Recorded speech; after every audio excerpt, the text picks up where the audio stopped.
আসসালামু আলাইকুম রহমতুল্লাহি ওবরাকাতু নাহমাদুহু ওয়া নুসাল্লি আলা রাসূলিহিল কারীম আম্মা বা'দ ফাআউযু বিল্লাহি মিনাশ শাইতানির রাজীম বিসমিল্লাহির রহমানির রহিম কুল ইন্না সলাতি ওয়া নুসুকি ওয়া মাহইয়ায়া ওয়া মামাতি লিল্লাহি রাব্বিল আলামিন সাদাকাল্লাহুল আযীম আল্লাহুম্মা সাল্লি আলা সাইয়্যিদিনা মুহাম্মদ।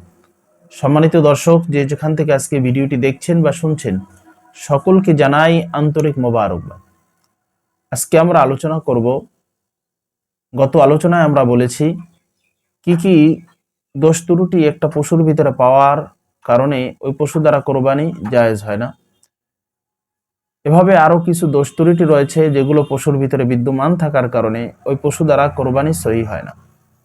তার ভিতরে সর্বপ্রথম হলো চোখের দৃষ্টি। যদি একটা পশুর চোখের দৃষ্টি 3 ভাগের 1 ভাগ অথবা তার থেকে বেশি নষ্ট হয়ে যায়, তাহলে ওই পশু দ্বারা কোরবানি সহি হয় না, জায়েজ হয় না। এটা হলো ফতুয়ায়ে শামী 5 নম্বর খণ্ড 316 নম্বর পৃষ্ঠায় এই মতটি উল্লেখ রয়েছে, ফতুয়াটি উল্লেখ রয়েছে। এখন পশুর দৃষ্টিশক্তি আমরা কিভাবে নির্ণয় করব ভালো আছে নাকি নষ্ট হয়ে গেছে, এ ব্যাপারে পরবর্তী কোনো ভিডিওতে বলা হবে ইনশাআল্লাহ। এরপরে পশুর পা। আমরা জানি পশুর 4টি পা হয়ে থাকে। এর ভিতরে যদি একটি পা একেবারেই অচল হয়ে যায়, হাঁটার সময় মাটিতে বিন্দু পরিমাণ রাখতে পারে না, মাটির সাথে ছোঁয়াতে পারে না, তাহলে এমন পশু দ্বারা কোরবানি সহি হবে না। তবে যদি একটি পায়ে সামান্য সমস্যা হয়, খুঁড়িয়ে খুঁড়িয়ে চলে, তাহলে ওই পশু দ্বারা কোরবানি হবে। যেমন ফতুয়ায়ে শামী 5 নম্বর খণ্ড 316 নম্বর পৃষ্ঠায় এই ফতুয়াটি উল্লেখ রয়েছে। এরপরের মাসালা হলো, কোনো পশু এতটাই দুর্বল যে দুর্বলতার কারণে তার হাড্ডির মগজ শুকিয়ে যাওয়ার কারণে এতটাই দুর্বল হয়ে পড়েছে যে সে তার জবেহ করার স্থান পর্যন্ত হেঁটে যেতে পারবে না। এতটাই দুর্বল, শুয়ে থাকলে উঠতে তার কষ্ট হয়ে যায়। এমন পশু দ্বারা কোরবানি করা জায়েজ হবে না। তবে যদি এর থেকে কম দুর্বল হয়, জবেহ করার স্থান পর্যন্ত হেঁটে যাওয়ার মতো শক্তি তার থাকে, তাহলে সেই পশু দ্বারা কোরবানি করা জায়েজ। তবে আমাদের মনে রাখতে হবে, শক্তিশালী, তরুতাজা, মোটা তাজা এমন পশু দ্বারা কোরবানি করা উত্তম। এটি বর্ণিত আছে ফতুয়ায়ে শামী 5 নম্বর খণ্ড 282 নম্বর পৃষ্ঠায় এই ফতুয়াটি উল্লেখ রয়েছে।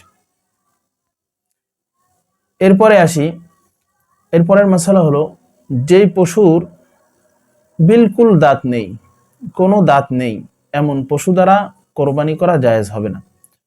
তবে যদি কিছু দাঁত পড়ে যায়, অধিকাংশ দাঁতই বিদ্যমান থাকে, এমন পশু দ্বারা কোরবানি জায়েজ আছে, এতে কোনো সমস্যা নেই।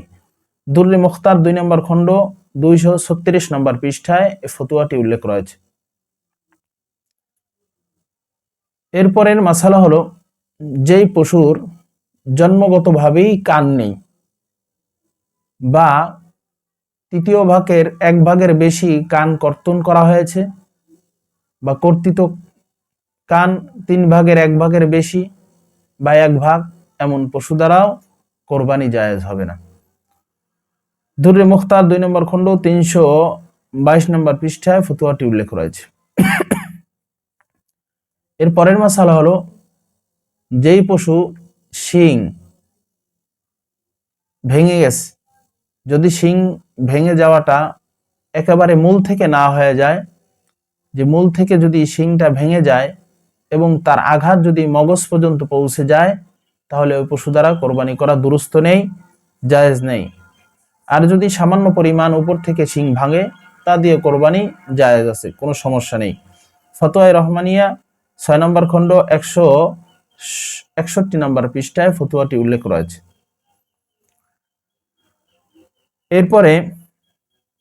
এরপরের মাসালা হলো, যে যেই পশুর জন্মগতভাবেই কান হয়নি, তাহলে ওই পশু দ্বারা কোরবানি জায়েজ হবে না। তবে যদি জন্মগতভাবেই কোনো পশুর কান একেবারেই ছোট হয়ে থাকে, কান আছে কিন্তু একেবারেই ছোট, তাতে কোনো সমস্যা নেই, ওই পশু দ্বারা কোরবানি করা বিলকুল সহি, এতে কোনো সমস্যা নেই। এরপরের মাসালা হলো পশুর লেজ। যদি পশুর লেজের ক্ষেত্রেও 1/3 বেশি লেজ কর্তন করা হয়, কর্তিত লেজ হয়, বা 1/3 বেশি বা 1 ভাগ এই পরিমাণও যদি লেজ কর্তিত হয়, তাহলে ওই পশু দ্বারা কোরবানি জায়েজ নেই। এটি বর্ণিত আছে ফতোয়ায়ে রহমানিয়া 3 নম্বর খণ্ড 183 নম্বর পৃষ্ঠায় এই ফতোয়াটি উল্লেখ রয়েছে। মাসালা হলো যে খাসি দিয়ে কোরবানি করা এটা বিলকুল সহি, এতে কোনো সন্দেহ নেই। কিন্তু আমাদের কিছু কিছু আলেমদের মুখে শোনা যায় খাসি দিয়ে কোরবানি করলে কোরবানি হবে না। এটা গলত মাসালা, ভুল মাসালা। এই ভুলভাল মাসালায় কেউ কান দিবেন না। সঠিক মাসালা হলো যে খাসি দিয়ে কোরবানি বিলকুল সহি, এতে কোনো সন্দেহ নেই। বরং আরো আওলা বলবো কেন, কারণ খাসির গোস্ত এবং পাঠার গোস্ত এটা অনেক ডিফারেন্স, রুচির দিক থেকেও ডিফারেন্স, সব দিক থেকেই ডিফারেন্স। সুতরাং খাসি দিয়ে কোরবানি করা এটা সহি আছে, এতে কোনো সমস্যা নাই। যারা বলে খাসি দিয়ে কোরবানি করা জায়েজ নাই, তারা গলত মাসালা বলতেছে। তাদের এই মাসালা 100%ই ভুয়া, 100%ই মিথ্যা।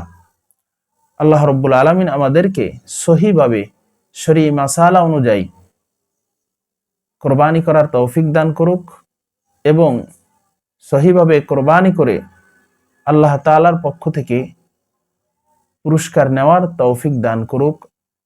ওমা তৌফিকি ইল্লা বিল্লাহ। আসসালামু আলাইকুম ওয়া রাহমাতুল্লাহি ওয়া বারাকাতুহু।